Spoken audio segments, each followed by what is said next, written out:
तो hello everyone, my name is Himanshu Singh Patwal. आज basically हम क्लास 11th में जो हमने पोर्शन स्टार्ट किया था, आई थिंक बिजनेस सर्विसेज का, उसी में थोड़ा सा आगे बढ़ रहे हैं, राइट।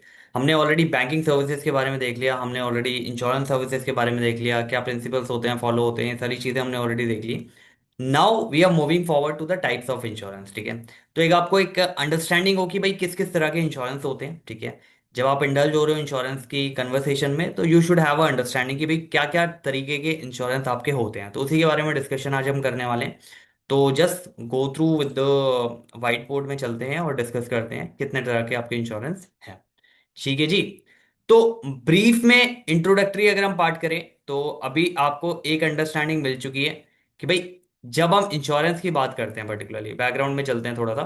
तो आपको एक अंडरस्टैंडिंग मिल चुकी है जब हमने इंश्योरेंस की बात करी कि इंश्योरेंस के क्या क्या प्रिंसिपल्स होते हैं जो फॉलो होते हैं वहां पे, राइट। सर्विसेज में हमने ऑलरेडी इससे पहले बैंकिंग किया था, तो बैंकिंग में आपको ऑलरेडी अंडरस्टैंडिंग पूरी हो गई है कौन कौन से तरह के बैंक होते हैं, क्या टाइप्स होता है, क्या चर्चाएं होती हैं।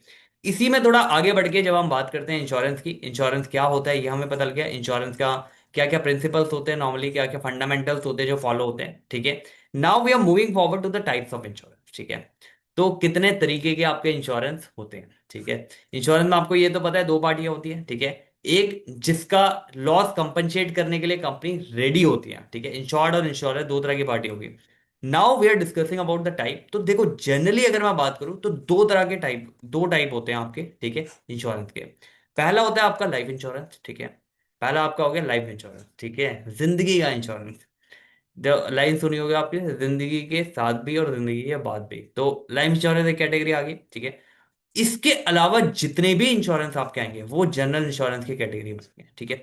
जितने भी इंश्योरेंस आप देख रहे हो इसके अलावा किसी भी नेम से हो, वो आपकी जनरल इंश्योरेंस की कैटेगरी। जनरल इंश्योरेंस एक बहुत बड़ी टर्म है अपने आप में, इसके अंडर सारे आ जाते हैं, और लाइफ इंश्योरेंस एक अकेला एक लौता होता है लाइफ इंश्योरेंस के पार्ट। तो ब्रोडर टर्म में अगर मैं डिस्कस करूं कि भैया टाइप्स की बात करें, तो टाइप्स में दो तरीके के टाइप्स हो गए। एक आपका लाइफ इंश्योरेंस हो गया, दूसरा आपका जनरल इंश्योरेंस हो गया। जनरल इंश्योरेंस के भीतर आपके काफी सारे आ जाएंगे, फॉर एग्जांपल इसमें आपका फायर इंश्योरेंस आ जाएगा, इसमें आपका मरीन इंश्योरेंस आ जाएगा, ठीक है। डिस्कस करेंगे क्या क्या होता है। इसमें आपका क्लेरी आ जाएगा एक, राइट। इसमें आपका मिसलिनियस वाला टाइप आ जाएगा। तो काफी तरह के जितने भी तरह के इसके अलावा लाइफ इंश्योरेंस के अलावा जो भी दिख रहा है, इवन हेल्थ इंश्योरेंस भी इसमें आ जाएगा आपका, ठीक है। तो इसके अलावा जितने भी आपको दिख रहे हैं, लाइफ इंश्योरेंस के अलावा जितने भी दिख रहे हैं, वो सारे जनरल की कैटेगरी में पहुंच जाएंगे, ठीक है। तो दो टाइप्स के ब्रॉडर लेवल पे आपके इंश्योरेंस होते हैं। पहला आपका लाइफ इंश्योरेंस हो गया, ठीक है, जो हम डिस्कस करेंगे अभी इन डिटेल नीचे। दूसरा आपका जनरल इंश्योरेंस हो गया, चाहे वो फायर इंश्योरेंस हो, मरीन इंश्योरेंस हो, बर्गलरी इंश्योरेंस हो, आपका मिसलेनियस में आ रहा है health insurance, what ever it is, right. तो जिस भी नेम से हो वो जनरल एक उसका जो हेडिंग रहेगी जनरल रहेगी, बाकी सारे सब हेडिंग का पार्ट हो जाएंगे, राइट। लेकिन लाइफ इंश्योरेंस ऐसा है जो अलग रहता है इनसे, ठीक है। तो एक एक करके डिस्कस कर लेते हैं, ठीक है, कि किस तरह के इंश्योरेंस होते हैं, क्या कैटेगरी है, वो सारी चीजें। तो सबसे पहले जैसे जो सबसे अलग है, ठीक है, जो सबसे जुदा है, जैसे हम बोलते हैं लाइफ इंश्योरेंस, ठीक है। जैसे हम बोलते हैं जिंदगी के बाद भी और जिंदगी के साथ भी। तो ये लाइफ इंश्योरेंस जैसे कि नाम से पता लग रहा है, ठीक है। आप हो, आपकी फैमिली में you are the, for example आपकी फैमिली में जो भी फैमिली हेड है, he is the earning member, let say, right. तो अब ये अर्निंग मेंबर क्या करता है भैया, अपना जो लाइफ है, life is uncertain, you know very well, right. ये अपनी लाइफ का इंश्योरेंस कराता है, ठीक है। तो इसकी लाइफ के इंश्योरेंस में क्या फायदा होता है, इसको क्या फायदा होता है। और खास बात यह, लाइफ इंश्योरेंस एक ऐसी चीज है जिसमें फायदा उस पर्सन को नहीं हो रहा जो इंश्योरेंस करा रहा है। ये फायदा किसके लिए करता है, जो भी इसके लीगल है, ठीक है। यानी ये जनरली जनरली अगर हम बात करें तो ये अपनी फैमिली के लिए कराता है, ठीक है। फैमिली के लिए एक पर्टिकुलर अमाउंट होगा प्रीमियम का जो ये पे करता है, ठीक है। फिक्स अमाउंट रहता है कि इतना अमाउंट ये पे होगा। अभी लाइफ इंश्योरेंस में भी कैटेगरी आएगी, कैटेगरी में बताऊंगा आपको क्या होती है। बट जनरल लाइफ इंश्योरेंस का पर्पस ये होता है कि भाई जब ये जो अर्निंग सोल मेंबर है वट एवर इट इज, ये जब नहीं रहेगा तो इसके जो लीगल हेयर है, उनका जो भी फाइनेंशियल एक लाइफस्टाइल बना हुआ है, वो लाइफस्टाइल अच्छे से चलता रहे, राइट। वो फाइनेंशियल बर्डन उनके पास ना आए, उसको कंपनसेट करने के लिए लाइफ इंश्योरेंस की कैटेगरी होती है, ठीक है। और लाइफ इंश्योरेंस को इंडेमनिटी का कॉन्ट्रैक्ट भी नहीं बोलते, जैसे हमने इंडेमनिटी के बारे में पढ़ा था कि भाई जितना भी आपका लॉस होता है, इंडेमनिटी का मतलब क्या हुआ, इंडेमनिटी का मतलब ये हुआ कि जितना भी लॉस आपका हुआ है उसको कंपनसेट कर देना। तो किसी की लाइफ को और फाइनेंशियल थिंग से आप कंपेयर नहीं कर सकते, आप हेल्प कर रहे हो as an financial. For example life को आप ये कंपेयर नहीं कर सकते भाई इतना अमाउंट इसकी लाइफ के लिए आप लगाओगे, right, because life is precious. So इसलिए जो कॉन्सेप्ट ऑफ इंडेमनिटी है वो यहाँ पे लागू नहीं होता, क्योंकि उसको आप कभी जिंदगी में कंपनसेट कर ही नहीं सकते, राइट। उसको आप फाइनेंशियल सपोर्ट दे रहे हो, that is another thing, but उसको कंपनसेट नहीं कर सकते, इसलिए ये एक अपवाद है, ठीक है। ये एक उसका एक्सेप्शन है। जो इंडेमनिटी का हम कॉन्सेप्ट पढ़ते थे ना प्रिंसिपल में भी, कि इंडेमनिटी होनी चाहिए एक प्रिंसिपल में, एक फंडामेंटल है, अगर आप इंश्योरेंस कर रहे हो तो indemnity is the main thing, तो लाइफ इंश्योरेंस उसका एक्सेप्शन, राइट। तो यहाँ पे अभी तक मोटे मोटे तौर पे बात समझ आ गई कि यहाँ पे एक बंदा इंश्योर्ड होता है, एक इंश्योरर हो गया, तो वो एक प्रीमियम अमाउंट पे करता है, फिक्स अमाउंट, हर महीने हो सकता है, एवरी ईयर हो सकता है, क्वार्टरली हो सकता है, 6 मंथ में एक बार हो सकता है, जैसे भी है वो एक अमाउंट फिक्स पे कर रहा है, ताकि उसके जाने के बाद जो उसकी फैमिली है उसको फाइनेंशियल बर्डन ना आए, राइट। पहला चीज ये हो गया। अब आप देखोगे लाइफ इंश्योरेंस के भीतर भी काफी तरह के टाइप्स आ जाते हैं, जिसमें एक तो ये जो हमने अभी बात करी ये होता है, ठीक है, कॉमन टाइप्स में। और अदर तरह के ये 5 तरह के आपके लाइफ इंश्योरेंस के भीतर इंश्योरेंस आप करवा सकते हो एट द टाइम ऑफ जब आप ले रहे हो, उस टाइम ही आपको ये सिलेक्ट करना रहता है, ठीक है। पहला होता है होल लाइफ इंश्योरेंस, ठीक है। होल लाइफ इंश्योरेंस जैसा नाम से पता लग रहा है, यहाँ पे जो पर्सन, जो भी इंश्योर्ड पर्सन है, उसका इंटरेस्ट ऑब्वियसली बात है जब पॉलिसी ले रहा है तब होना चाहिए, और दूसरी चीज जब ये चला जाएगा, ठीक है, when he is no more, तब इसकी फैमिली को ये मिलेगा, इसलिए बोलते हैं whole life policy, right. Endowment का मतलब क्या हुआ? अब इसी की फॉर्म है, एक इसी की फॉर्म ये कहती है, ये कहता है कि 20 साल तक ना मैं एक फिक्स प्रीमियम पे करूंगा, ठीक है। अगर मान लो इस 20 साल के बाद भी मैं अलाइव रहा, तो ये पैसा जो है मुझे ही मिलेगा, ठीक है। जो भी लमसम अमाउंट है वट एवर इट इज वो मुझे ही मिलेगा। अदरवाइज अगर मैं नहीं रहा तो मेरी फैमिली को मिल जाएगा। ये विन विन सिचुएशन इसलिए है क्योंकि इसमें ये कहता है कि भाई या तो ये पीरियड मान लो 20 साल 30 साल जो भी है, या जो इसका नो मोर वाली कंडीशन है, जो भी पहले आ गई, विच एवर इज अर्लियर, उस केस में इसको पैसा मिल जाएगा। Are you getting my point? अगर 20 साल तक 20 साल के बाद ये है अवेलेबल तो इसी को पैसा वो मिल जाएगा, ठीक है। इसी के साथ एक टाइप आता है इसका जॉइंट लाइफ। जॉइंट लाइफ में क्या बोलते हैं? जॉइंट लाइफ में बोलते हैं, ये जनरली बिजनेस पार्टनर के केस में होता है। बिजनेस पार्टनर कहते हैं दो या दो से अधिक पार्टनर है, ठीक है। तो दो टू और मोर पार्टनर है तो ऑब्वियसली इन्होंने जॉइंटली लाइफ इंश्योरेंस ले लिया। अब इनको जो पेमेंट होती है जब भी कोई भी एक पार्टनर इनमें से नो मोर की कंडीशन में आ जाएगा, तो ये जो अमाउंट है जॉइंट पॉलिसी का मिल जाता है जो भी बचे हुए पार्टनर है उन्हें, ठीक है। एन्युटी पॉलिसी यही ध्यान में रखा जाता है कि भाई मेरा रिटायरमेंट प्लान है ये, ठीक है। रिटायरमेंट प्लान का मतलब क्या हुआ? रिटायरमेंट प्लान का मतलब ये हुआ कि भाई मैं 10 साल तक अमाउंट पे करूंगा, मैं 20 साल तक अमाउंट पे करूंगा, उसके बाद मेरे को हर मंथ या मान लो क्वार्टरली बेसिस पे मेरे को एक मंथली फिक्स अमाउंट मिल जाया करेगा till the time I alive, right. जब तक मैं जीऊंगा तब तक वो अमाउंट मेरे को मिल जाएगा, ठीक है। ये एन्युटी प्लान हो गया आपका। चिल्ड्रन एंडोनमेंट की जब हम बात करते हैं तो मतलब मान लो अभी बच्चा 1 साल का है, ठीक है। अभी से हमने इसकी इंश्योरेंस कर दी, 18 साल का जब ये हो जाएगा तो इसकी जो भी हायर एजुकेशन होगी, राइट, उसको कंपनसेट करने के लिए मैंने ऑलरेडी एक पॉलिसी यहाँ पे डाल दी, जैसे चिल्ड्रन एंडोमेंट के नाम से डाल दिया, ठीक है। हर महीने फिक्स फिक्स अमाउंट को जा रहा है, जब वो 18 का हो जाएगा तो अकॉर्डिंगली मेरे को पूरा अमाउंट एक लमसम में मिल जाएगा, जो कि मैं उसकी एजुकेशन के लिए या हो सकता है बच्चे की शादी के लिए, जो भी वट एवर इट इज, तो मैं उसके लिए यूज कर सकता हूँ। तो अब यहां से क्या समझ में आई कि जो भी लाइफ इंश्योरेंस होता है ना, एक तो वो कंपनसेट फाइनेंशियल सपोर्ट देता है मेरे को, ठीक है, मेरे को या मेरी फैमिली को, ठीक है। उसके साथ साथ ये एक तरीका है इन्वेस्टमेंट का, ठीक है। तो दोनों तरीके यहाँ फुलफिल हो रहे हैं, फाइनेंशियल जो रिस्क है मेरा वो भी कवर कर रहा है, और इन्वेस्टमेंट के तौर पे भी यहाँ पे मेरा ये आ रहा है। फॉर एग्जाम्पल एंडोनमेंट में जब अगर मैं जी रहा हूँ तो मेरे को ही मिल रहा है। इसमें अगर एन्युटी की अगर हम बात करें तो एन्युटी में भी मेरे को फिक्स अमाउंट मिल रहा है। चाइल्ड एंडोनमेंट की बात करें तो उसमें मेरे को क्या मिल रहा है? उसमें पर्टिकुलरली जब बच्चा 18 साल का हो रहा है तो मेरे पास एक बार एकदम से ही बर्डन नहीं आ रहा है, वो कंपनसेट मेरा कर रहा है। तो लाइफ इंश्योरेंस का बेनिफिट ये होता है, एक तो फाइनेंशियल सपोर्ट भी ये देता है, ऊपर साथ के साथ कि एज अ इन्वेस्टमेंट भी वर्क करता है, ठीक है जी। आपको समझ में आ रही है? कुछ क्वेश्चन देखो यहाँ पे। तो दो तरह के इंश्योरेंस होते हैं ये हमने देखा, एक आपका लाइफ इंश्योरेंस होता है, एक आपका जनरल इंश्योरेंस होता है। जितने भी अदर कैटेगरी के इंश्योरेंस हो गए वो जनरल इंश्योरेंस की कैटेगरी में आ जाते हैं, ठीक है। क्वेश्चन देख लेते हैं कुछ इसके, तो एक अंडरस्टैंडिंग डेवलप हो जाएगी कि क्या बात यहाँ पे हो रही है, ठीक है। कहता why life insurance is unique different from fire marine, मतलब ये जो जितने भी जनरल इंश्योरेंस है उनसे डिफरेंट क्यों है? उनसे डिफरेंट इसलिए है, जैसे मैंने बताया यहाँ पे दोनों चीजें हो रही है, इन्वेस्टमेंट भी हो रही है, फाइनेंशियल रिस्क भी कवर हो रहा है। तो क्या कहता है? It require monthly premium payment, वो सब में रिक्वायर्ड होती है। It contain both element, protection भी मिल रही है और इन्वेस्टमेंट भी हो रहा है, तो इसमें दोनों एलिमेंट है, ठीक है। ये खाली रिस्क ही कम नहीं कर रहा है, ये एज अ इन्वेस्टमेंट भी काम कर रहा है, जैसे हमने देखा टाइप्स डिफरेंट डिफरेंट टाइप्स में, ठीक है। Under with life insurance policy the money paid to the beneficiary strictly only after death, तो ऑब्वियसली बात है होल लाइफ पॉलिसी में जब वो चला जाता है उसके बाद जो मनी है अपना जो लीगल एयर है उसे ही पे होता है, ठीक है। एक पार्टनरशिप फॉर्म है, बाय करते हैं insurance covering both the partner where the money is paid to the survivor either partner death. तो ये पार्टनरशिप मैंने बोला ज्वाइंटली जो भी होता है आपका जॉइंट लाइफ पॉलिसी उसमें कवर्ड हो जाएगा, ठीक है। Why does the principle of indemnity not apply to the life insurance, because life की आप कीमत नहीं लगा सकते। तो premium are to wallet to method is तो basically fully manage non profit no central forbid. Human life can not be measured and compensated in the exact financial term में आप उसे कंपनसेट नहीं कर सकते हो, दैट्स व्हाई, ठीक है। And when must an insurable interest be present in the life insurance contract, कब प्रेजेंट होना चाहिए, जब वो पॉलिसी ले रहा है, जैसे मैंने बताया। Only at the time of claim, no. At the time of both time purchase and maturity, no. At the time when the policy has originally effected, जब भी ओरिजिनली इफेक्टेड है तब वहां पे पॉलिसी तब वो प्रेजेंट होना चाहिए, तो वो लाइफ इंश्योरेंस के लिए एलिजिबिलिटी उसकी बन जाएगी, ठीक है जी। तो इंश्योरेंस टाइप में सबसे पहला हमने जो लाइफ इंश्योरेंस का कॉन्सेप्ट है वो देख लिया।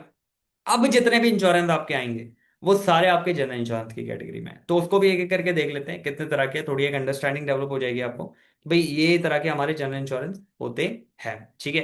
तो सबसे पहला जनरल इंश्योरेंस की बात करते हैं, इसमें फायर इंश्योरेंस है, ठीक है जी।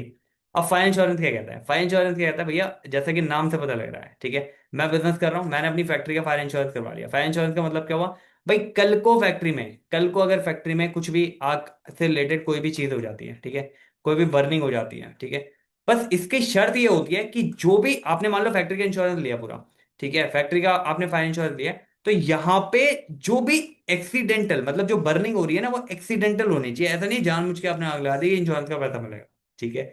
इंटेंशनली नहीं होना चाहिए, एक्सीडेंटल होना चाहिए, तब जाके आपको इंश्योरेंस का पैसा मिलेगा, पहली बात नंबर एक, राइट। और फायर इंश्योरेंस में क्या होता है, फायर इंश्योरेंस में सबसे खास बात ये होती है कि भैया आपका जो ये इंडेमनिटी का कॉन्ट्रैक्ट होता है, इंडेमनिटी का मतलब क्या हुआ कि जितना भी लॉस फायर से पहले जो भी इसकी वैल्यू थी, जो भी मार्केट वैल्यू थी इसकी फायर से पहले, वो मार्केट वैल्यू को ये कंपनसेट कर देगा, यानी जो भी एक्चुअल वैल्यू होगी उसको कंपनसेट करेगा ये, ठीक है। इररिस्पेक्टिव ऑफ आपने इंश्योरेंस कितने का लिया था, मान लो आपकी बिल्डिंग थी 10 लाख की, आपने 12 लाख का इंश्योरेंस लिया, तो आपको जो ये कंपनसेट करेगा वो अप टू 10 लाख की ही इसकी जो है लीगली है बाइंड है 10 लाख तक कंपनसेट करने के लिए। Are you getting my point? तो फायर इंश्योरेंस में क्या कहता है, फायर इंश्योरेंस में सिंपली बात ये कहता है कि भैया जब भी आप इसमें पर्टिकुलर अगर बात करें आग लग रही है प्रॉपर्टी में, तो एक्चुअल होनी चाहिए, ठीक है। एक्चुअल में आपका लॉस होना चाहिए और ये लॉस जो है ये अनइंटेंशनल होना चाहिए, ठीक है। अगर इंटेंशनल है तो आप कंपनसेट नहीं करेंगे हम, ठीक है। इंटेंशनल है तो उसको हमारा कोई लेना देना उससे नहीं है। Are you getting my point? और ऑब्वियस ही बात है जब इसमें हम बात करते हैं तो इसमें आपका कब ये पोजीशन मिलेगा, मतलब जो इंश्योर्ड है, एक तो भैया जब आपका पर्टिकुलरली अगर हम बात करें इंश्योर्ड की, अगर हम बात करते हैं इसमें कि कब आपका ये पर्टिकुलर लॉस की जब हम बात करते हैं कंपनसेट कब करेगा, ठीक है। जैसे लाइफ इंश्योरेंस में हमने देखा था, तो लाइफ इंश्योरेंस में यू हैव ऑलरेडी अंडरस्टैंडिंग कि भाई आपका पर्टिकुलरली हमने बात करी थी कि जब आप पॉलिसी ले रहे हो तब आपको कंपनसेट करेगा, लेकिन यहाँ पे क्या हो रहा है, यहाँ पे फायर में क्या होता है, हो सकता है फायर में जब आपने वो प्रॉपर्टी ली हो तब वो आपकी हो, लेकिन जब एक्चुअल में फायर लग रही है जब वो आपकी नहीं है। तो यहाँ पे इसलिए इसने दोनों कंडीशन को डाल दिया कि भाई जब मैं पॉलिसी ले रहा हूं, whenever you are taking a policy, और ऑल्सो जब ये लॉस एक्चुअल में हो रहा है, दोनों टाइम आपका इंटरेस्ट उस प्रॉपर्टी में इन्वॉल्व होना चाहिए, तब जाके आपको कंपनसेट हम करेंगे। तो फायर इंश्योरेंस का सीधे सीधे कॉन्सेप्ट समझ में आया आपको? पहली बात नंबर एक ये होती है एक्चुअल में फायर होनी चाहिए और वो अनइंटेंशनल होनी चाहिए, एक्सीडेंटल, राइट। इंटरेस्ट आपका दोनों टाइम होना चाहिए, जब आप पॉलिसी ले रहे हो और जब फायर हो रही है उस प्रॉपर्टी में इंटरेस्ट आपका होना चाहिए। अगर इंटरेस्ट नहीं है तो आपको कंपनसेट नहीं करा जाएगा। Are you getting my point? ठीक है। एक्चुअल लॉस होना चाहिए, ऐसे नहीं कि बस सेंसेशन वाला सीन नहीं है इसमें, अभी हम एग्जांपल में देखेंगे तो you will have understanding about it, right. तो देखो, which condition must met for the fire insurance claim validation adjusted, कौन सी कंडीशन मेट होनी चाहिए? तो सिंपल सी बात है, आग के लिए ले रहे हो आप, फायर के लिए ले रहे हो, तो फायर एक्चुअल में होनी चाहिए तब जाके आपको मिलेगी। तो क्या कहता है, the property must be located in urban, there must be the actual accident fire ignition, real loss होना चाहिए। अगर रियल लॉस है ही नहीं, ठीक है, हवा में नहीं मिलेगा ये, ठीक है, और उसकी भी चेकिंग होगी एंड देन अकॉर्डिंगली वो कंपनसेट करके अप्रूव करते हैं, ठीक है। If the bakery owner oven overheat हो रहा है, जो भी ओवन है इसका जहां से बनाता है ये केक वगैरह, ठीक है, और इसमें इसकी वजह से interior wall without any fire, fire नहीं हुआ, ठीक है, फायर बर्निंग इग्निशन नहीं हुई है, बट जो वॉल पे है एक स्टेन आ गया, एक निशान आ गया, ठीक है, can they recover as a loss as a standard? No, हमने कहा था एक्चुअल फायर होना चाहिए, एक्चुअल लॉस होना चाहिए तभी वो मिलेगा, राइट। तो yes, because the damage is inside the building, no. Yes, but they pay the extra premium, no. No, because the bakery classified under the social service, no. No, because the overrating without ignition is not covered under financial। तो वो बोलता है actual loss होगा तो हम बात करेंगे, actual loss नहीं है तो उसमें हम कोई बात नहीं करेंगे, ठीक है। एक बुटीक शॉप है जिसकी वर्थ जो है मतलब मार्केट वैल्यू 5 लाख रुपए की, इंश्योर्ड आपने किया था 8 लाख रुपए का। फायर ने कंप्लीटली शॉप डिस्ट्रॉय कर दी, ठीक है। प्रिंसिपल ऑफ इंडेमनिटी क्या कहता है? प्रिंसिपल ऑफ इंडेमनिटी क्या कहता है जी?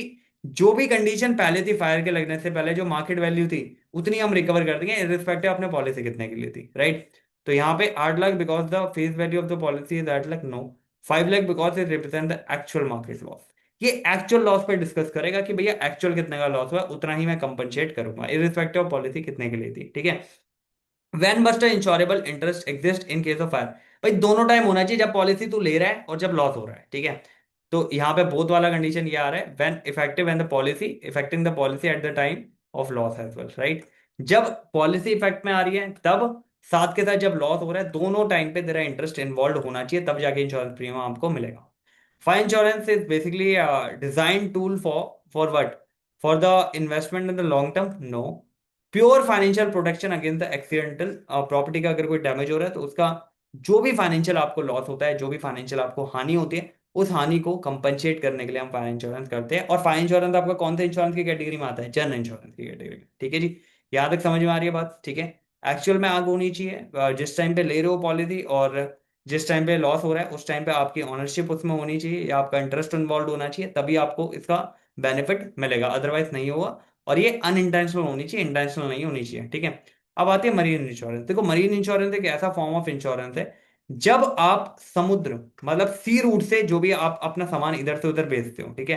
When ever you are sharing your जो भी आप गुड्स है आप भेज रहे हो, वो सी रूट से भेज रहे हो, ठीक है। समुद्र के रूट से भेज रहे हो, तो उस केस में क्या होता है, आप मरीन इंश्योरेंस करवाते हो, ठीक है। ताकि भाई बीच में जाके कोई भी अगर गुड्स आपका कुछ भी दिक्कत हो जाती है, डूब जाता है, what ever it is, right, तो उसको आप कंपनसेट कर सको। तो इस मरीन को हमने 3 पार्ट में बांट दिया, ठीक है। पहला तो वो हो गया शिप और हल, यानी वो वेसल जिसमें ये जा रहा है, ठीक है, जिसमें लोड होके ही जा रहा है। तो इसमें क्या है कि पहला तो मैंने इंश्योरेंस करा लिया इस वेसल का, भाई जिसमें लोड होके ये पर्टिकुलरली जा रहा है उस वेसल का इंश्योरेंस मैंने करा लिया। अब इस वेसल को कुछ भी होता है, ठीक है, मान लो बीच में कोई पत्थर आ गया, कोई रॉक आ गया, उससे टकरा के इसको कोई नुकसान होता है, तो इसकी कंपनसेट ये वाला जो इंश्योरेंस है आपका, हल इंश्योरेंस या वेसल इंश्योरेंस, वो आपको कंपनसेट कर देगा। दूसरा कार्गो इंश्योरेंस की बात करते हैं, तो कार्गो जो भी सामान है, ठीक है, जो उस वेसल के भीतर जो भी मेरा सामान जा रहा है, जो भी मेरा गुड्स जा रहा है, ठीक है। अब ये सामान हो सकता है जो भी पोर्ट पे था या जो भी वेसल के अंदर रखा है मैंने, तो जो भी ये सामान है, इस सामान का जब मैं इंश्योरेंस करा रहा हूँ, इस कार्गो का जब मैं इंश्योरेंस करा रहा हूँ, ठीक है, तो वो इसमें कवर्ड हो जाएगा। और तीसरा होता है फ्रेट। भाई मान लो मैंने यहाँ से सामान भेज दिया, अपनी जो बोट है मैंने भेज दी लोड करके, ठीक है। अब इसका कुछ फ्रेट होगा, ठीक है। अब मान लो बीच में सामान जो है समुद्र में डूब गया, ठीक है, तो मेरे को फ्रेट नहीं मिलेगा क्या? उस फ्रेट के लिए भी मैं अपना इंश्योरेंस करा लेता हूँ। तो 3 इंश्योरेंस हो गए, एक तो ये वेसल, एक तो ये शिप जिसमें ये सामान जा रहा है, एक जो सामान है यानी जो कार्गो, जिस जो सामान जा रहा है इसका, और तीसरा हम बोलते हैं ये जो फ्रेट है, इसको यहां से एक डेस्टिनेशन से दूसरी डेस्टिनेशन लाने तक जो भी फ्रेट का खर्चा हो रहा है, उस फ्रेट का भी इंश्योरेंस होता है। अगर वो डूब गया, डेस्टिनेशन नहीं पहुंचा, तो ऑनर तो बोल देगा कि भाई किस बात का फ्रेट, हमारे पास तो माल आया नहीं, लेकिन उसका भी इंश्योरेंस यहाँ पे कराया जाता है। तो मरीन के अंदर 3 तरह के इंश्योरेंस आपके कवर्ड हो जाते हैं। वेसल कार्गो का हो जाएगा, वेसल का हो जाएगा, कार्गो का हो जाएगा, और आपका फ्रेट का भी इसमें कवर्ड हो जाएगा। Are you getting my point? तो यहाँ पे हमने क्या देखा कि इसमें क्या इंश्योरेंस आपका कवर्ड होता है। आप क्वेश्चन देख लो कुछ, कह रहे हैं विच ऑफ द फॉलोइंग एक्सप्लिसिटली, जैसे हम हाल इंश्योरेंस या वेसल इंश्योरेंस भी बोलते हैं जिसमें वो जा रहा है, या शिप इंश्योरेंस, तो इसमें एक्सप्लिसिटली कवर्ड क्या क्या होगा? जो भी सैलरी ऑफ द जो चला रहा है उसको नहीं, the physical structure and the machinery of the ship, मतलब शिप के फिजिकल स्ट्रक्चर में कोई भी दिक्कत आ रही है रॉक पे टकराने की वजह से या डूबने की वजह से, वट एवर इट इज, उसको मैं कंपनसेट कर लूंगा, ठीक है। Why do ship company purchase specialize freight insurance? मतलब भाई फ्रेट जो मेरा है, अगर शिप डूब गया कल को, तो फ्रेट तो मिलना चाहिए ना भैया। फ्रेट जितना था मेरा उसका इंश्योरेंस तो अगर मैं करवा के रखूंगा, तो फ्रेट मेरा, फ्रेट नॉर्मली शिप में क्या होता है, जब भी इस तरीके से वैसे से जाता है तो फ्रेट थोड़ा ज्यादा होता है कंपैरेटिवली, राइट। तो वो फ्रेट मेरे को मिलना चाहिए, इसलिए मैं इंश्योरेंस करवा लेता हूँ। To insure the ship captain against the medical, no. To buy a new cargo at the discount, no. To avoid the paying marine fuel tax, no. To protect the loss of the shipping charges if the cargo failed to arrive at safety. अगर वो safety से नहीं पहुंचता तो भैया मेरा जो किराया था, मेरा जो फ्रेट था, वो तो मुझे मिलना चाहिए ना। मैंने तो पूरी मेहनत करी, मैंने तो पूरा फ्यूल अपना खर्च करा, सारी चीजें खर्च करी उसके according. Unlike the life insurance, when must the insurable interest must be present. Marine के केस में ये होता है, जब आप पॉलिसी ले रहे हो उससे मतलब नहीं है, जब लॉस हो रहा है उस टाइम आपका इंटरेस्ट वहां पे होना चाहिए, ठीक है। तो क्या क्या बोलता है ये, लाइफ इंश्योरेंस में जब आप ले रहे हो तब होना चाहिए, मरीन में ठीक उल्टा होता है, जब लॉस हो रहा है तब होना चाहिए इंटरेस्ट, ठीक है। तो long term ship as a dry stick time when the actual loss और मिसहैप अकर्ड। तो जब भी एक्चुअल लॉस या मिसहैपनिंग हो रही है उस टाइम आपका इंटरेस्ट वहां पे इन्वॉल्व होना चाहिए। Are you getting my point? तब जाके आप मरीन इंश्योरेंस के लिए एलिजिबल होते। Which of the following considered the active peril of sea under the marine. तो obviously active peril of sea is basically आपका जो भी विसल है वो डिस्ट्रॉय हो रहा है, ठीक है, कोलिशन हो रहा है रॉक की वजह से, कैसे भी वट एवर इट इज। तो वही पूछ रहा है कि क्या इसमें से है, रोड कंडीशन बैड है, डोमेस्टिक इनलैंड जब आप ट्रेवल कर रहे हो, no, collision of the vessel with the ocean rock cliff और pirate capture, whatever it is, right. तो कॉलिशन हो रहा है आपका वेसल किसी भी वजह से, तो that will be considered as active peril of the ship, right. Cargo insurance provide a platform for the goods during a transit take risk at. क्या क्या क्या कवर्ड होगा इसमें? Only the final point of destination within the government जो भी bounded है, the factory with the raw material and the first harvest, both cargo dock and during the sea voyage, right. तो ये दोनों ही इसमें कवर्ड हो जाएंगे। Are you getting my point? तो मरीन इंश्योरेंस का इतना छोटा सा पार्ट था, जो कि आपका समुद्र से अगर कोई सामान जा रहा है तो उसका इंश्योरेंस हमारा तीनों का हो जाएगा, वेसल का भी हो जाएगा, वेसल के साथ साथ हमारा कार्गो का भी हो जाएगा, कार्गो के साथ साथ जो फ्रेट मेरा बनता है, ठीक है, जितने मेरी मेहनत की कमाई बनती है उसका भी आपका यहाँ पे हो जाएगा। और ये भी ब्रोडर लेवल पे जनरल इंश्योरेंस की कैटेगरी में आ जाएगा, ठीक है। तो फायर इंश्योरेंस हमने देखा, मरीन इंश्योरेंस देखा समुद्र के लिए, आग का देख लिया, पानी का देख लिया, ठीक है। Now we come to the health insurance, ठीक है। अब देखो हेल्थ इंश्योरेंस क्या है। अब सिंपल सी बात है भाई, आपको कोई हेल्थ इमरजेंसी आ रही है, कोई चेकअप का केस आ रहा है या कुछ भी केस है, ठीक है, हेल्थ से रिलेटेड आपका हॉस्पिटल का जो बिल है वो बन गया, ठीक है। अगर आपने इंश्योरेंस ले रखा है तो वो वहां से कवर्ड हो जाएगा। ये दो तरीके से आपका कवर्ड होगा, ठीक है। पहला होता है कैश सेटलमेंट, ठीक है। कैश सेटलमेंट मतलब डायरेक्ट इसमें सेटलमेंट हो जाता है, जो भी नेटवर्क हॉस्पिटल होते हैं, कभी आपने इंश्योरेंस लिया होगा तो नेटवर्क हॉस्पिटल जितने भी है वहां से डायरेक्ट हॉस्पिटल को पेमेंट हो जाती है, आपका कोई लेना देना नहीं होता। दूसरा होता है रीइंबर्समेंट। अगर नेटवर्क हॉस्पिटल की कैटेगरी में नहीं आता तो रीइंबर्समेंट में मतलब ये होगा कि पहले आप बिल पे कर दो, आपने बिल पे कर दिया किसको, हॉस्पिटल को, फिर इंश्योरेंस कंपनी आपको कंपनसेट कर देती है, ठीक है। तो दोनों तरीके हैं। चाहे अगर आप नेटवर्क हॉस्पिटल में आ रहे हो तो कैशलेस ट्रांजेक्शन जिसे बोलते हैं वो हो जाती है, डायरेक्ट वो जो हॉस्पिटल है नेटवर्क हॉस्पिटल वो पे आउट कर देता है, ठीक है। इससे क्या होता है, ये आपको सिंपल रिकवर कर रहा है। हेल्थ इंश्योरेंस का मतलब क्या हुआ, हेल्थ इंश्योरेंस का मतलब आप एक प्रीमियम पे करते हो, कोई भी हेल्थ इमरजेंसी आती है तो आपका जो भी पॉलिसी है उसके बेसिस पे आपका पूरा इलाज जो है चलता है, ठीक है। अब इस इलाज को चलने में दो तरीके से आपका पेमेंट होता है, एक तो कैशलेस हो गया, नेटवर्क हॉस्पिटल डायरेक्टली हॉस्पिटल को पे कर देगा। दूसरा रिइंबर्समेंट हो गया। तो रिइंबर्समेंट में पहले आप पे करते हो हॉस्पिटल को, देन वो रिइंबर्स कर देती है इंश्योरेंस कंपनी। तो जो भी आपका लॉस हो रहा है ड्यू टू हेल्थ की वजह से, कोई भी इल कंडीशन आ रही है आपके, कुछ भी आ रही है, वो हेल्थ इंश्योरेंस की कैटेगरी में आएगा। ब्रॉडर लेवल पे ये भी जनरल इंश्योरेंस की कैटेगरी में आ जाएगा, ठीक है। लाइफ इंश्योरेंस के अलावा जितने भी इंश्योरेंस है वो सारे जनरल इंश्योरेंस की कैटेगरी में आ जाएंगे, ठीक है। तो what is the primary purpose of standard mediclaim health insurance policy? Standard जो मेडिक्लेम हेल्थ इंश्योरेंस पॉलिसी है उसका प्राइमरी पर्पस क्या होता है? To guarantee an individual an income after retirement, no. To basically fund the higher education, no. To protect the physical property and structure fire, to safeguard against the raising hospital and medical treatment cost. Obviously बात है, जो भी उसका hospital या medical treatment cost है उसको compensate करने के लिए यहाँ पे दिया जा रहा है। How does the reimbursement, cashless समझ में आ गया, डायरेक्ट नेटवर्क हॉस्पिटल। रिइंबर्समेंट में क्या होता है, हेल्थ इंश्योरेंस क्लेम में पहले वो पे करेगा फिर वो कंपनसेट कर लेगा, मतलब वो रिइंबर्स करवा लेगा इंश्योरेंस कंपनी से।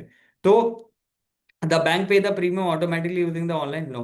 Customer pay the hospital bill upfront and later वो अपना पे बैक उसको मिल जाता है, कहाँ से, इंश्योरेंस से। Are you getting? वो रिइंबर्समेंट की कैटेगरी आ गई।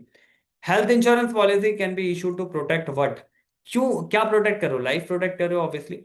तो किसकी लाइफ, इंडिविजुअल की होगी, या इसमें जैसे लिखा हुआ है individual, family, association, corporate employ, तो इन सब की लाइफ को प्रेजेंट करने के लिए मैं हेल्थ इंश्योरेंस ले रहा हूँ, right. What factor are typically required to dissolve honestly when applying for the life insurance? तो आपको अपनी जो भी पास्ट हिस्ट्री है वो बतानी होगी, अपना अपनी उम्र बतानी होगी, अपना एप्लीकेंट का जो भी बेसिक जो मेजरमेंट है वो बताना होगा। Applicant personal choice of vehicle, no. Applicant की एज, वेट और पास्ट मेडिकल हिस्ट्री, ये सबसे इंपॉर्टेंट है। पास्ट मेडिकल हिस्ट्री आपको बतानी होती है, ठीक है। उसके बेस पे आपका प्रीमियम का अमाउंट जो है वो डिसाइड होता है, ठीक है जी। तो health insurance fall under the brother category of the insurance service है, जनरल इंश्योरेंस में आता है, जैसे मैंने आपको बताया था। ये क्या हेल्थ इंश्योरेंस, क्या फायर और मरीन जो अभी हमने आगे पढ़े हैं, पीछे पढ़े थे, वो भी उसी की कैटेगरी का पार्ट हो जाते हैं। आपको समझ में आ रही बात क्या हो रही है? तो यहाँ पे एक मोटे मोटे तौर पे मुझे समझ आ गया कि भाई हेल्थ इंश्योरेंस की जब मैं बात कर रहा हूँ तो वहां पे क्या क्या चीजें कवर्ड होगी। अगला आ गया अदर मिसक्लेनियस, ठीक है। अदर मिसक्लेनियस का मतलब क्या हुआ? भाई जो ऊपर कवर नहीं हुए, जो फायर में भी कवर नहीं हुआ, जो मरीन में भी कवर नहीं हुआ, जो आपका हेल्थ इंश्योरेंस में भी कवर नहीं हुआ, तो अदर मिसक्लेनियस मतलब इसके अलावा जितने भी है वो मिसक्लेनियस की कैटेगरी में आ गए, राइट। इसके अलावा जितने भी है वो मिसक्लेनियस की कैटेगरी में आ गए। अब इसमें सबसे पहले मोटर व्हीकल इंश्योरेंस हो गया। मोटर व्हीकल जो भी आपकी कार और बाइक है, ठीक है, वहां पे जो इंश्योरेंस आप कर रहे हो कार और बाइक में, वो आपकी इस कैटेगरी में आ गया। अब इसमें क्या होता है, इसमें क्या कंपनसेट कर रहा हूं मैं? इसमें जो भी लॉस होता है थर्ड पार्टी को, ठीक है। थर्ड पार्टी नॉर्मली जनरली ये थर्ड पार्टी के लिए लिया जाता है। थर्ड पार्टी मतलब जिससे भी हमारा जो व्हीकल है वो टकराया है, उसको जो भी लॉस हो रहा है उसको कंपनसेट कर देती है क्या? Insurance company. कंपोजिट भी आता है, जो आपको लॉस हो रहा है उसको भी कंपनसेट कर सकती है, बट जनरली हम थर्ड पार्टी के लिए ये लेते हैं। नॉर्मल केस में अगर सिनेरियो में बात करें तो इंश्योरेंस कंपनी उसको कंपनसेट कर देती है, ठीक है। अब बगलेरी क्या होते हैं? ये चोरी डकैती वगैरह इसमें कवर्ड होगी आपकी, ठीक है। ये जनरली नॉर्मल जो भी आपकी पर्सनल या रिटेल प्रॉपर्टी होती है, हाउस होल्ड के लिए लिया जाता है, ठीक है। अगर कोई भी ऐसा थेफ्ट का इशू होता है, कोई भी ऐसा इशू होता है, तो उसको फिर कंपनसेट करती है कौन? Insurance company. Cattle and crop generally ये आपका एग्रीकल्चर में जो ज्यादातर लोग हैं जैसे फार्मर्स है, वो करवाते हैं अपनी कैटल्स को, क्रॉप्स को। अगर कोई कुछ हो जाता है, उनका ये अन ब्रेड एंड बटर होता है, राइट। तो अगर इनकी क्रॉप्स को कोई नुकसान हो गया या इनके कैटल्स को कोई नुकसान हो गया तो उसको कंपनसेट करती है आपकी क्या? Insurance company.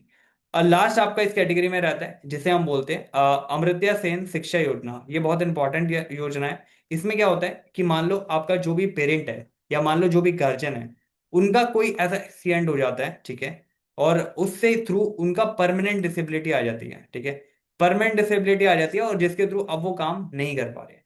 तो जो भी इनके बच्चे होंगे, जो भी इनके चाइल्ड होंगे, इनकी एजुकेशन को ना रुके, इनकी एजुकेशन को फंड करने के लिए ये आपकी पॉलिसी बनाई गई थी, जिसे हम बोलते हैं अमर्त्य सेन शिक्षा योजना, राइट। तो इसमें आपका क्या होगा, अगर पेरेंट या गार्जियन को कोई भी इशू हो जाता है, कोई भी कंसर्न हो जाता है, तो उस केस में ये इंश्योरेंस कंपनी ये मेक श्योर करेगी कि बच्चों की एजुकेशन ना छूटे, राइट। अब इसमें कुछ क्वेश्चन देख लेते हैं तो यू विल हैव अंडरस्टैंडिंग कि भाई अदर मिसलेनियस की कैटेगरी में क्या क्या आपके आ गए हैं, ठीक है। तो कहता which insurance policy specifically design to pass driver की legal liability toward the third party. Obviously motor insurance जैसे मैंने बताया था आपको, मोटर व्हीकल इंश्योरेंस वो इसमें कवर्ड होता है, थर्ड पार्टी का जो भी है। जनरली थर्ड पार्टी का होता है, लेकिन कम आप इसको कंपोजिट भी ले सकते हो, जिसमें आपको भी कोई नुकसान हो रहा है तो उसको भी कंपनसेट कर देगा, ठीक है। तो a farmer suffer a complete crop, इसको कुछ हो गया 50 एकड़ में एक्सट्रीमली इसका क्रॉप हो गया, तो कौन सा इंश्योरेंस हो इसमें सपोर्ट करेगा, कौन सी पॉलिसी? ऑब्वियसली क्रॉप इंश्योरेंस, ठीक है जी। क्रॉप एंड कैटल इंश्योरेंस जो हम बात करते हैं तो क्रॉप इंश्योरेंस को जो है कंपनसेट करेगा, ठीक है। अमर्त्य सेन शिक्षा योजना में क्या होता है, जैसे मैंने बताया था आपको, जनरल इंश्योरेंस में ये सेफ गार्ड करेगा बच्चों की एजुकेशन। तो व्हाट डज इट डज? तो मेडिकल जो भी बिल्स है, income of the corporate, no. Transit of the जो भी inside the cargo, no. Physical assets वगैरह। Education funding of student if the guardian suffer a fatal, जो भी एक्सीडेंट है उससे अगर फेटल करते हैं, मतलब उससे अगर जूझ रहे हैं, तो उसको कंपनसेट करने के लिए यहाँ पे आएगा, ठीक है। Loss of personal effect due to house breaking या जो भी हो रहा है, मतलब वहां पे कोई भी चोरी डकैती, force entry, what ever it is, ठीक है। तो उस केस में हम यहाँ पे आपका बर्गलरी इंश्योरेंस जो है, ठीक है, तो वो यहाँ पे कंपनसेट कर देगा आपको, ठीक है जी। Why cattle insurance highly useful for the rural economic sector के लिए, क्योंकि उनका वो ब्रेड एंड बटर होता है, ठीक है। अगर वो नहीं कंपनसेट कर रहे हैं तो उनको बहुत दिक्कत हो जाती है। तो ये basically it secure a sum of money for the farmer upon the accident और the disaster related to the death of animal, cow and bull. तो इनमें क्या होता है, इनका ये इनकी अर्निंग कैपेसिटी है। अब मान लो यही नहीं रहेगी तो फिर इनकी अर्निंग कैपेसिटी किस तरीके से होगी? तो मोटे मोटे तौर पे इंश्योरेंस की कैटेगरी में हमने दो पार्ट देख लिए, इसको हटाए थे। मोटे मोटे तौर पे दो पार्ट आपने देखे। तो दो पार्ट में हमने ये देखा कि भाई एक आपका लाइफ इंश्योरेंस की कैटेगरी में आ गई, तो लाइफ इंश्योरेंस में आपकी जितनी भी उसमें कवर्ड है वो सारी चीजें आ गई, राइट। दूसरा आपका जनरल इंश्योरेंस की कैटेगरी में आ गया। तो जनरल इंश्योरेंस में जैसे हमने देखा, आपका फायर की कैटेगरी आ गई, आपका मरीन की कैटेगरी आ गई, राइट। उसके अलावा आपने हेल्थ इंश्योरेंस भी इसकी कैटेगरी में आ गया, और जो बच गए, जो हेल्थ इंश्योरेंस या फायर या मरीन में कवर्ड नहीं हो रहे, उसको हमने मिसलेनियस इंश्योरेंस में डाल दिया, ठीक है। तो टाइप ऑफ इंश्योरेंस में इतना ही कॉन्सेप्ट था। तो you will have a understanding now कि भाई किस तरीके से चीजें जो है प्रोसीड हो रही है, ठीक है। तो नाउ हम यहाँ पे टाइप ऑफ इंश्योरेंस जो है ओवर कर रहे हैं, ठीक है, खत्म हो गया आपका ये। सर्विस में आई थिंक इसमें एक लेक्चर और दूंगा मैं बिजनेस सर्विस में, उसके बाद आई थिंक ये ओवर हो जाएगा। तो देखते हैं जो भी इसमें बचा हुआ टॉपिक है उसको हम कंपनसेट कर लेंगे, एंड देन अकॉर्डिंगली इसको ओवर करेंगे। फिर बढ़ेंगे हम थोड़ा अकाउंट की तरफ, ठीक है। तो अभी के लिए इतना ही। क्वेश्चन लगाओ, कुछ केस फ्लो लगाओ, कुछ इशू आता है, कुछ डाउट आता है, तो I am more than happy to help you on that regard, right. आप कमेंट करो, आप मेल करो उसके रिगार्डिंग, राइट। एंड सबसे इंपॉर्टेंट चीज़ है, just speak cool and be happy in your life. वो सबसे ज़्यादा इंपॉर्टेंट है, बाकी ये सारी चीज़ें जो है चलती रहेंगी, ठीक है। एंड या thank you so much for watching, and जल्द मिलेंगे नेक्स्ट लेक्चर में। And just speak cool and be happy यार, राइट, टेक केयर।